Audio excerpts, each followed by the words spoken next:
Bonjour et bienvenue devant la bibliothèque de Crans-Montana.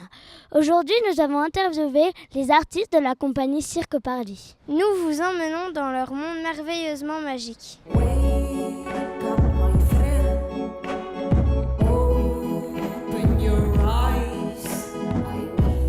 Le spectacle qu'on joue s'appelle Low Cost Paradise. Pourquoi il s'appelle comme ça? Ce spectacle, c'est pour aussi parler un peu de ce qui se passe dans notre société. On met sur scène des reflets de choses qu'on a envie de dénoncer dans la vie. Qui a fait la scénographie? C'est une création collective, donc chaque artiste a une envie et amène petit à petit quelque chose, une ambiance, un décor. Pour nous, c'est notre paradis. Alors low cost parce que c'est quelque chose qui arrive de plus en plus dans cette société. On parle beaucoup de low cost, des choses qui coûtent pas cher. Donc on a eu envie aussi de partir de tout ça.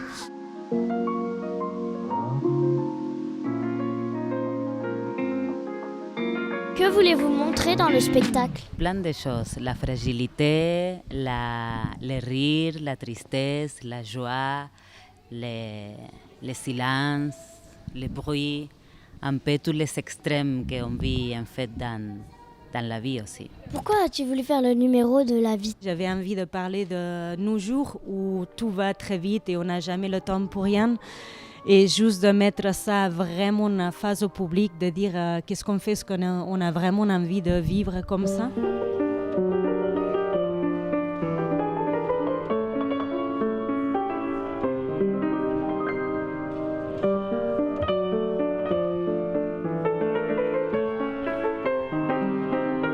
Qui a composé la musique du spectacle? Je l'ai composé principalement et j'ai été aidé par Carola et par Julien qui font aussi partie du spectacle. Qu'est-ce qui vous a inspiré? C'est toujours un joyeux bazar, la création musicale d'un spectacle. C'est jamais tout écrit à l'avance, ça se passe un peu principalement par accident. Des fois on fait des morceaux, on ne sait pas trop ce qu'on fait avec. J'ai beaucoup composé sur des instruments électroniques avec des boîtes à rythme, des synthétiseurs. Et après on a voulu avoir un côté plus rock, du coup on a mis de la guitare électrique, du chant. Donnez-moi une astuce pour faire rire les gens. Moi j'aimerais bien la trouver à chaque fois, hein. Des fois ça marche pas, des fois ça marche. Je pense qu'il faut être très intelligent pour être con. En vrai faut être con, faut être bête. Mais pour être bête, il faut être très intelligent. C'est un paradoxe. Et en se disant allez comment aujourd'hui je peux être le plus bête possible mais intelligent.